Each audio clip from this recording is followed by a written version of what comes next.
Blake Snell has signed with the Dodgers. Oh my gosh.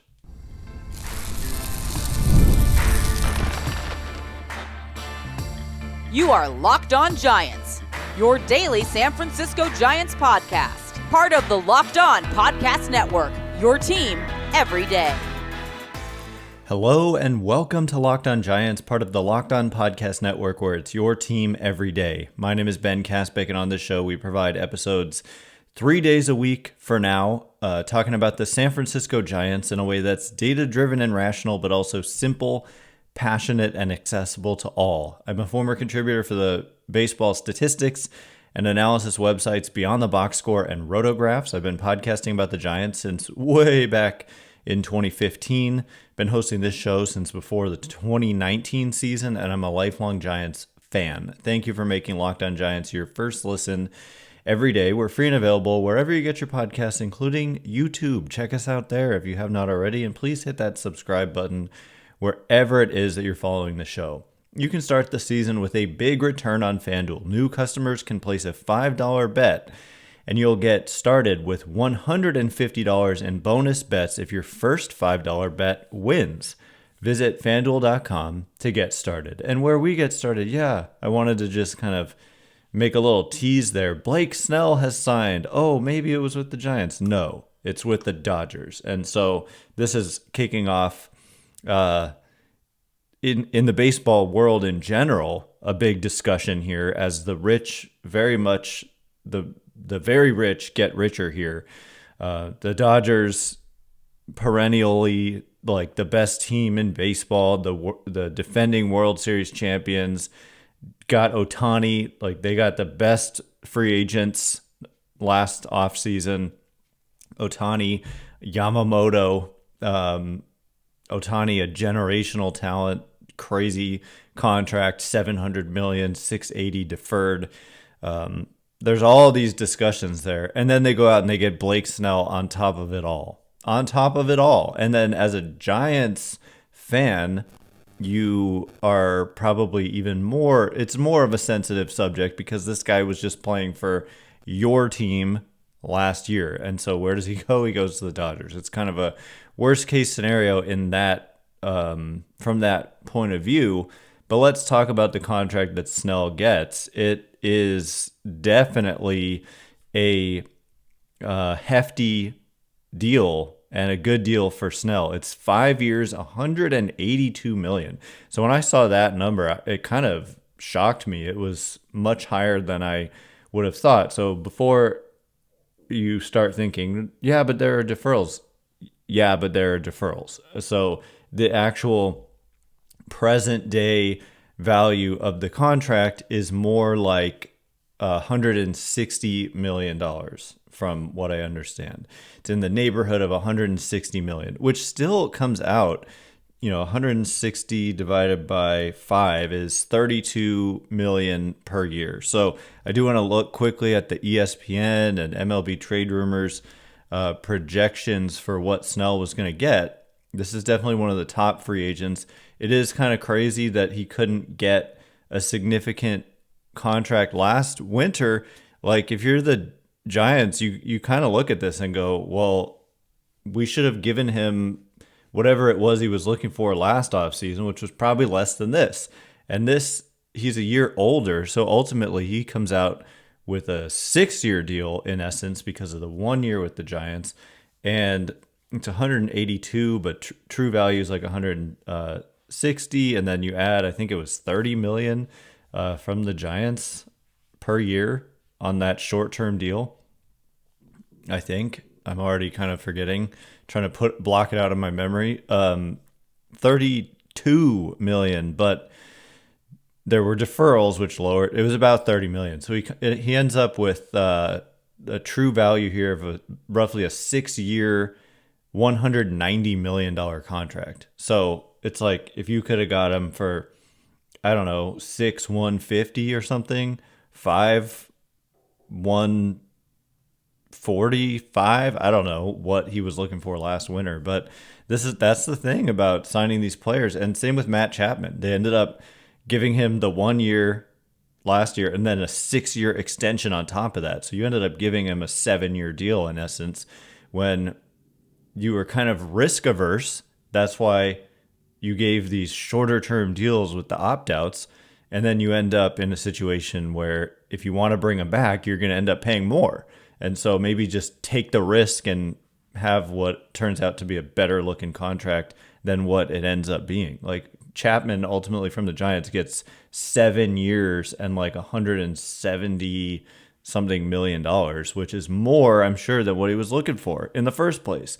So anyway, the projections for Snell, ESPN had 4 years, 124 million, which basically nails that $32 million AAV, but it's an extra year that Snell actually gets. And I said ESPN, right?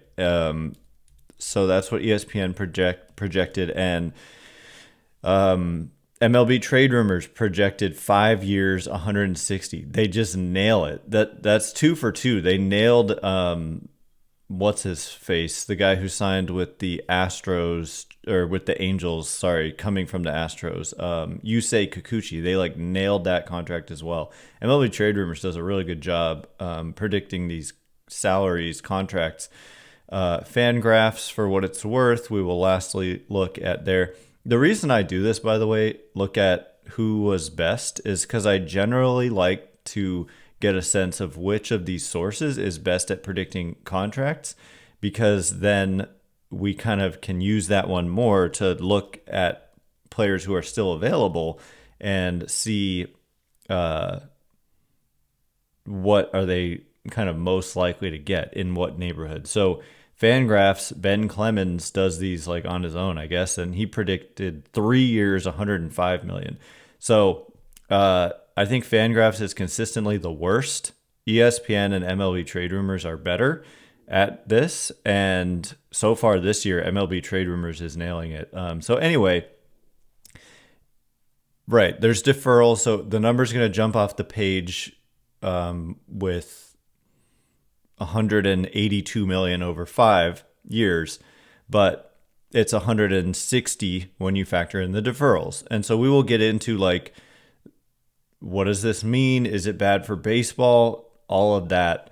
I do just want to point out that according to Zip's projections, it's a system made by Dan Zimborski. He says that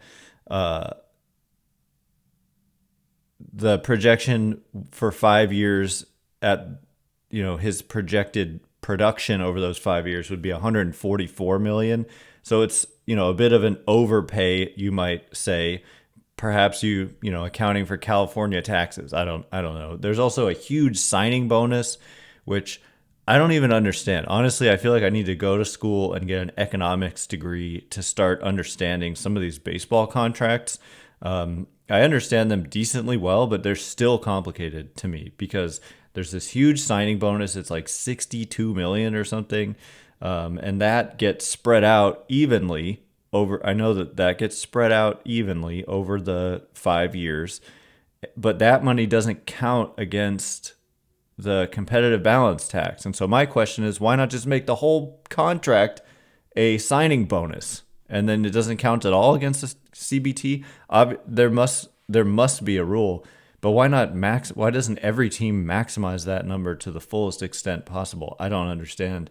And I should understand, but I don't know where to even look. So if you know the answer, point me in the right direction. But anyway, yeah, I mean, looking at the projections for Snell, they've got him pitching no fewer than 132 innings in a season in any of these 5 years, which I would put money on. There's going to be a season or more where he doesn't pitch at least 132 innings. And so, yeah, we got the Blake Snell experience, but he goes to a great team that's going to limit his workload.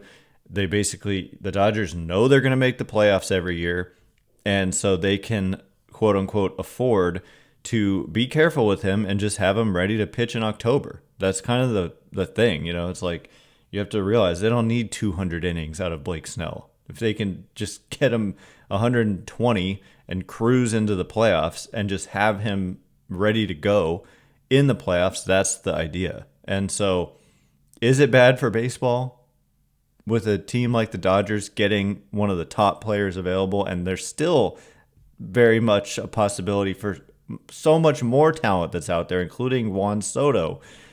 We'll get into that whole conversation and what this all means from the Giants' point of view. Who's left? Like pretty much everyone, but where do they go from here if Blake Snell was a possibility for them? So we'll get into it in just a minute. And before we do,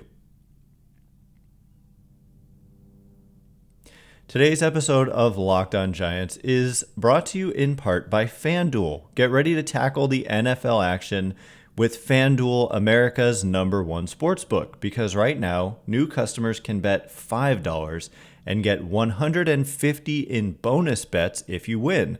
The FanDuel Sportsbook app gives you everything you need to place live bets on the NFL all in one place.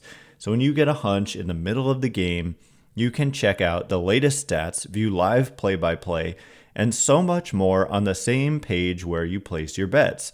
Just visit FanDuel.com to join today. You'll get started with $150 in bonus bets if you win your first $5 bet.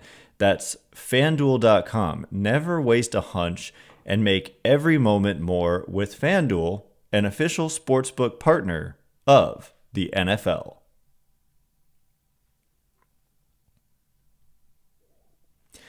All right, here we go. We are going to get into the conversation that others are having, and I was having some of it on Twitter this afternoon as well, about is this bad for baseball with a team like the Dodgers that's already so loaded. They just keep getting better every year. It's like absurd in a sense.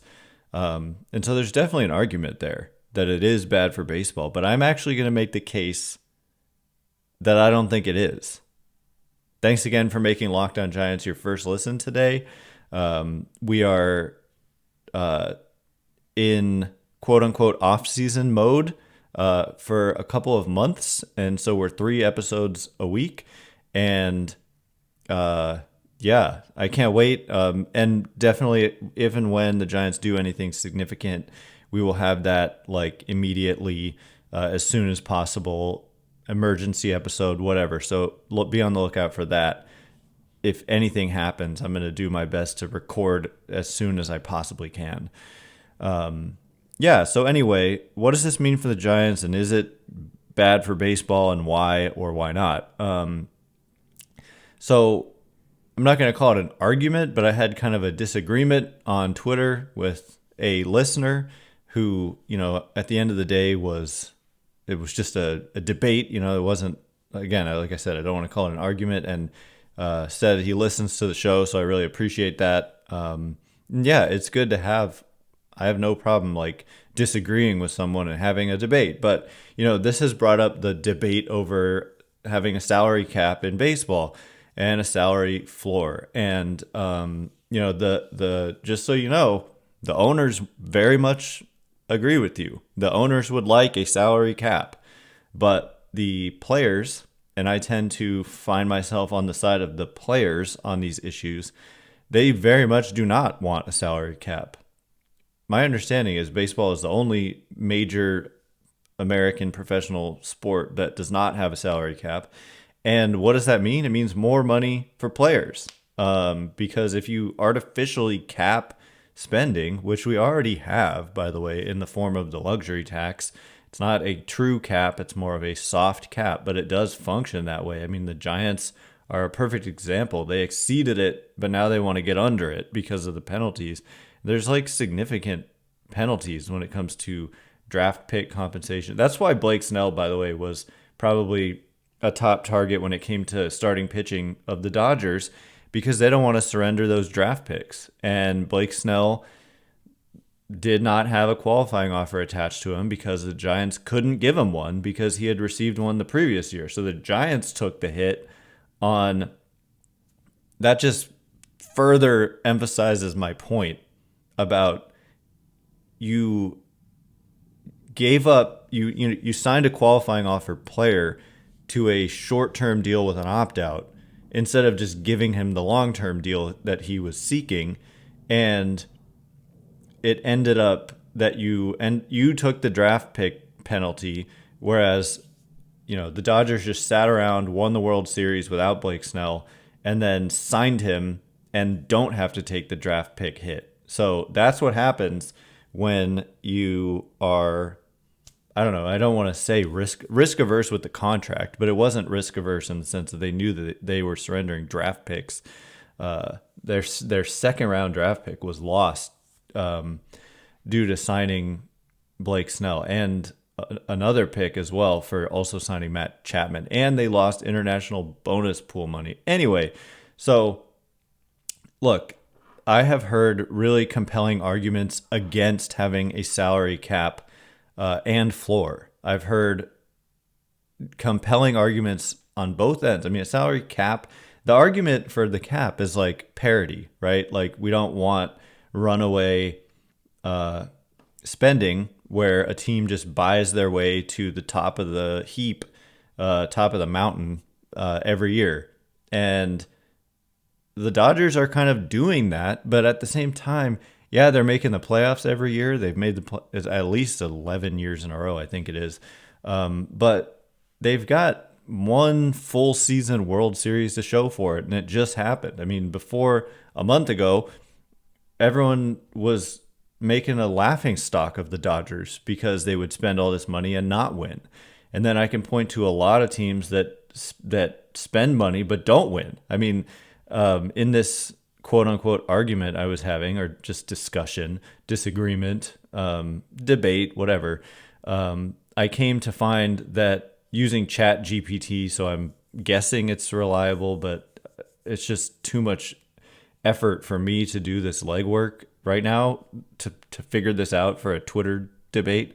But according to Chat GPT, since 2019, there were only 4 teams that hadn't made the playoffs, and 2 of those teams made the playoffs this year. And so since 2019, 6 seasons, there's only been 2 teams that haven't made the playoffs in baseball.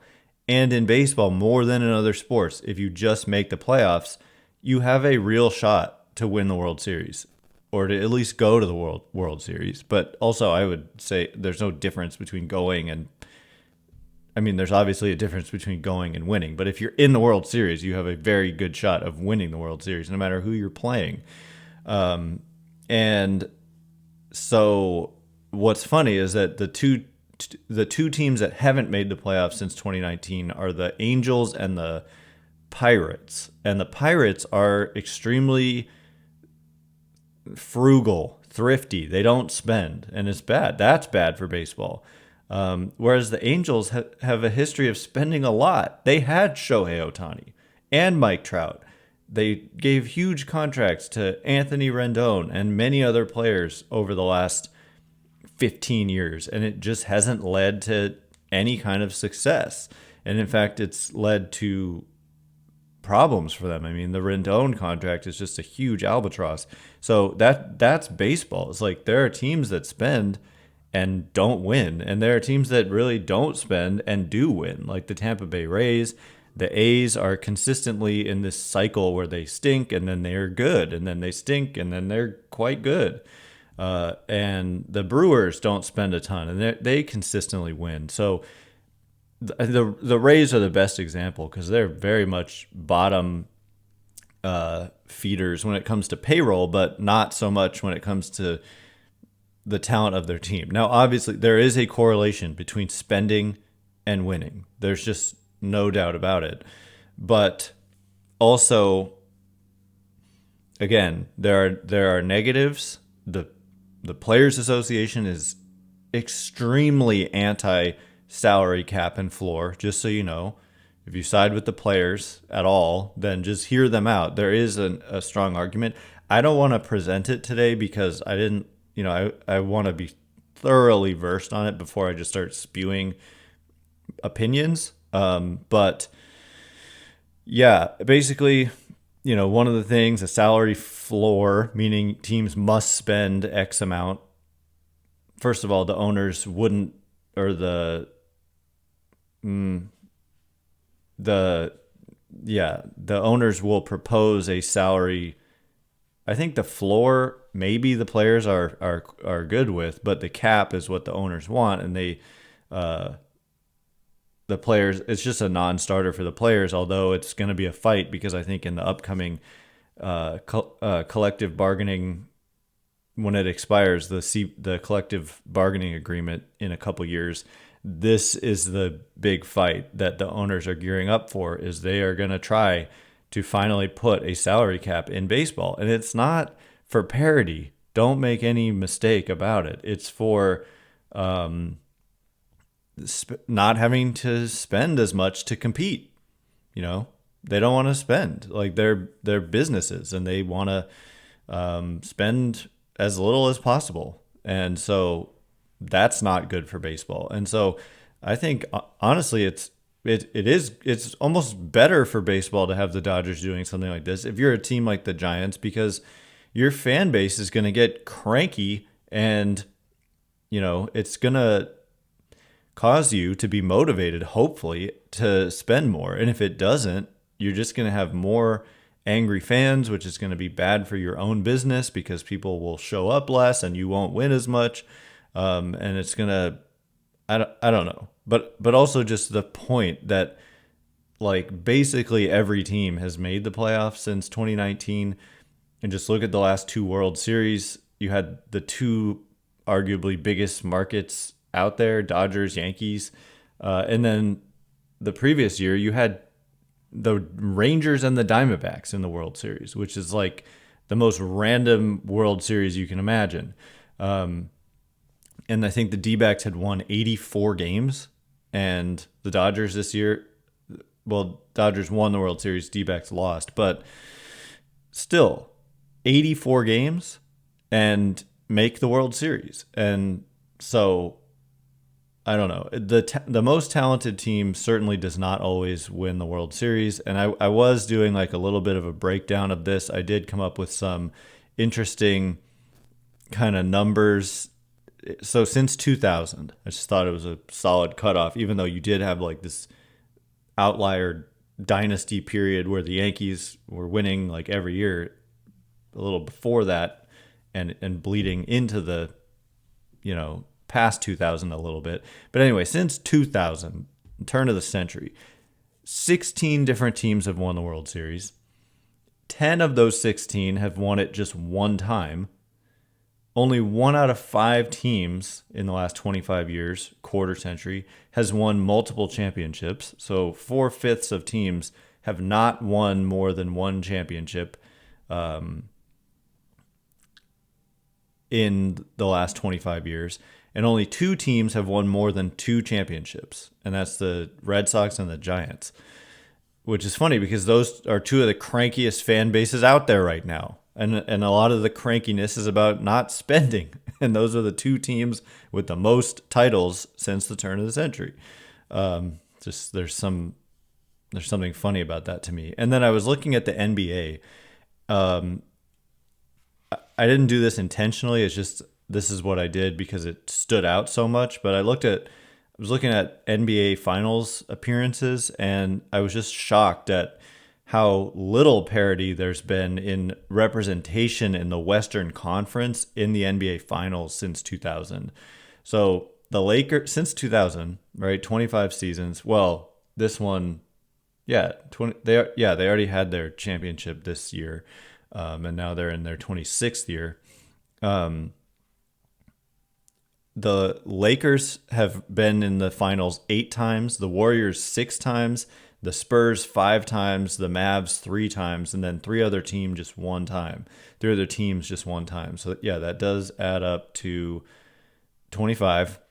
But yeah, so it's something like 40% of the last 25 years, it's either been the Lakers, Warriors, or Spurs in the NBA Finals in the Western Conference. And so that's far less parity. I didn't do the same in baseball. I was just looking at who won the World Series. But I'm certain, like, you don't have that in baseball right now. And so, and these are leagues with salary caps, right? And and baseball doesn't have one, and yet you're still seeing more parity in terms of representation and teams.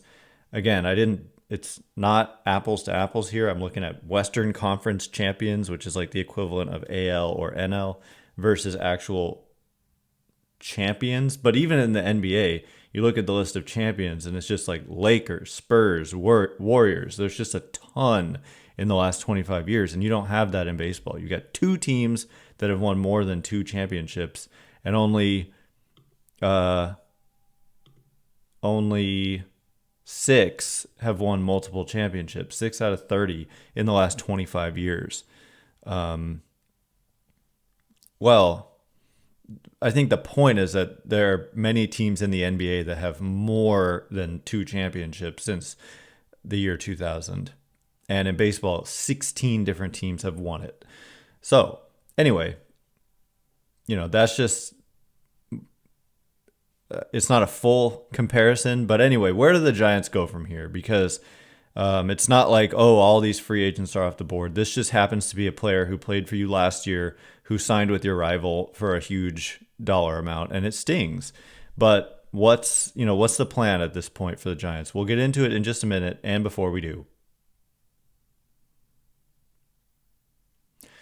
all right, as promised, the ramifications for the Giants. I mean, like I said, I don't think that the Dodgers being really good has some huge downwind effect on the Giants. Like, Gabe Kapler always said this, Farhan Zaidi always said this, and yeah, there's a case to make. Like, well, were those people really, right about what they said most of the time? And the answer is largely no. But, as a baseball team, if you just make yourself good, and like the Dodgers getting better isn't going to keep you out of the playoffs if you're a good team. You may be underdogs if you have to face them in a playoff series. But again, looking back to 2 years ago, the Diamondbacks, that 84-win Diamondbacks team, they swept the Dodgers in the division series. And so it's easy to say, the Dodgers were like inevitable this season, but they were so good the year before. Yeah, they didn't have Ohtani, but they were still very, very good.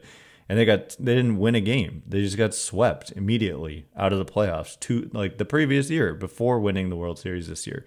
So if you're the Giants, like, you could be that team. And I'm not saying aim for 84 wins, but that actually is somewhat of the incentive structure in baseball. By adding more playoff teams, you lower the incentive to be really good. Because if you just make it, you have a good shot. And so you don't need to win 100 games. You only need to win like 86. So anyway, that's another point. But where do the Giants go from here? Well, there's a lot of the top players still out there. In fact, all of them. Snell was the first like major signing of the offseason. And so obviously there's Juan Soto. I'm a little confused about the Giants. Are they interested in Juan Soto? Like, hello, like, you should be, but we haven't heard anything. Then again, the Giants have historically been one of the more secretive, under the radar teams out there when it comes to these kind of pursuits. Like, you often don't hear about it until later. The Aaron Judge situation was different because he posted a video, and also there was just that clear, obvious connection with him being, grown up a Giants fan and all that, and the Giants pursuing superstars every offseason. But why wouldn't they be pursuing Juan Soto? I don't understand that, so I don't believe it. Keep in mind, like Carlos Correa, there was nothing, no chatter, there was just speculation. But all of a sudden, they've got to deal with Correa when you didn't hear anything about, this, that, and the other, and the Giants are negotiating, and they've exchanged offers and blah, blah, blah, or they met with him. None of that. And so I wouldn't count the Giants out in terms of a pursuit of Juan Soto, because I think there's some reporting out there that would lead people to believe that they're not even pursuing Juan Soto. It is interesting. Buster Posey was on a podcast with Jason Stark and Doug Glanville of The Athletic the other day, and he was talking about the failed pursuits of superstars. And he's like, well, what's the alternative? Are you just not going to go after these guys? And so that made me think that, like, if he said that, that would lead me to believe they are pursuing a Juan Soto, because he was like, what's the alternative? Like, as if it was crazy to think, are you just not going to go after these superstar talents? Of course you're going to put your best foot forward and try to bring them home, get the deal done, is what I mean by that. So anyway, Juan Soto obviously still out there. Corbin Burnes, California native, went to school in Northern California at St. Mary's, has the qualifying offer attached to him, though. So you surrender your 2nd and 5th round picks, I believe it is, if you were to sign Corbin Burnes. That's the downside of, that was the upside of Blake Snell, is there's no qualifying offer. Alex Bregman is still out there, willing to play second base. There's one anonymous executive who said that comment was like directed directly at the Giants. Also has the qualifying offer attached to him. Beyond that, Willy Adames makes a lot of sense for the Giants. Also has the qualifying offer attached to him. Max Fried makes a lot of sense for the Giants. Also has the qualifying offer attached to him.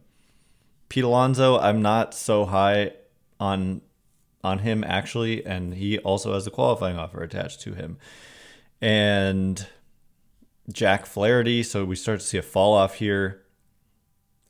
I don't know. I think he does have the qualifying offer attached to him, but I'm actually not 100% positive. Anthony Santander, an outfielder, qualifying offer. Sean Manaea, qualifying offer. Also, another example of a guy you had, Teoscar Hernandez, qualifying offer. Oh my gosh, all the best players are having this qualifying offer. Same with Christian Walker, who I think makes more sense than Pete Alonso if you were to sign a first baseman. Also, there's Paul Goldschmidt, who does not have the qualifying offer. And then, I don't know. There is a fall off. There is a fall off for sure. I just think the Giants need hitters. Ha-Seong Kim, I didn't mention him. Tyler O'Neill. Like, there are some quality players, and there's also a trade market, of course. But, I think the Giants need hitting more than they need, like, starting pitching. Juan Soto, Willy Adames, Ha-Seong Kim, some of these other outfielders. If you are going to go starting pitching, there's still good ones out there. There's a lot of good starting pitchers out there. It's just that almost all of them have this qualifying offer where Blake Snell did not. But I don't know. I mean, Blake Snell got paid. This was no discount. So if the Giants are in fact going to cut spending this year, which I think being upset about that is totally fair, coming off multiple disappointing seasons in a row outside of 2021, and then an 80 and 82 season and a change of regime. Like, why are you cutting spending? Because they're losing money. Don't let Forbes tell you otherwise. Andrew Baggerly reported that Giants operated at a significant loss in 2024, and these numbers are not public. So when Forbes comes out and says the Giants had this much profit, that is not public information. I don't know where they get that. So I'm always going to harp on that. And I think the reporting of someone like Andrew Baggerly of The Athletic holds a lot more weight than just some random person for Forbes writing this stuff. I do not. They're just like guessing, to be honest. And then people treat it as fact.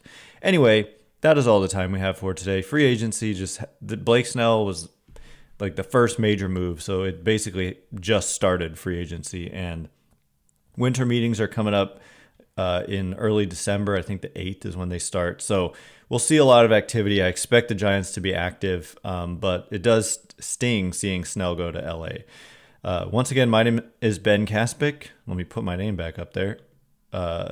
You can follow me on Twitter at Ben Kaspick, Kaspick.